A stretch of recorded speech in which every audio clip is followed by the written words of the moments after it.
الفتح مش في البداية على قدر سعيك، ولا على قدر تضحيتك، ولا على قدر مجاهدتك، ولا على قدر صدقك، ولا الفتح على قدر الولاية، أن يتولاك الله. هي دي البداية الصح. هو ده، عشان كده ده من معنى اسم الله الأول. حبيبي قبل ما أنت ترتب لنفسك ربنا رتب لك.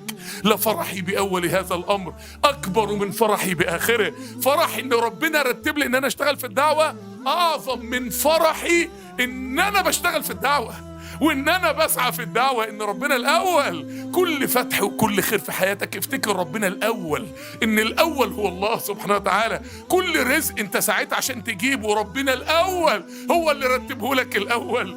كل عمل صالح اتفتح لك وسعيت فيه ربنا هو الأول، هو اللي فتحه لك الأول. الفتح على قدر الولاية. عشان كده ربنا بيقول وكذلك نري إبراهيم. نري إبراهيم هنا مفعول به، اللي وراه ربنا، اللي نورها لك ربنا. سيدنا محمد كان يقول اللهم أرنا الحق حقا. طب ما هو حق بس مش شرط تشوفه حق.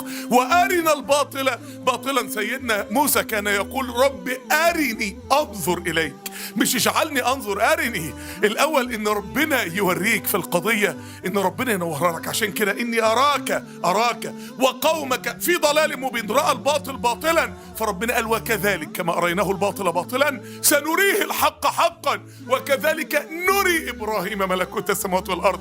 فلما جن عليه الليل رأى، شوف كلمة رأى كوكبا، قال هذا ربي. فلما أفل قال لا أحب الآفلين. فلما رأى القمر، فلما رأى كأن الآيات كلها بتقول لك الفتح على قدر الولاية، وانت مش هتشوف غير لما ربنا يوريك. عشان كده لازم صلة خاصة بينك وبين ربنا، لازم تبقى صادق قوي مع الله، لازم يبقى في علاقة خاصة بينك وبين الله وبين ذكر الله والإقبال على الله، والله قادر على كل شيء.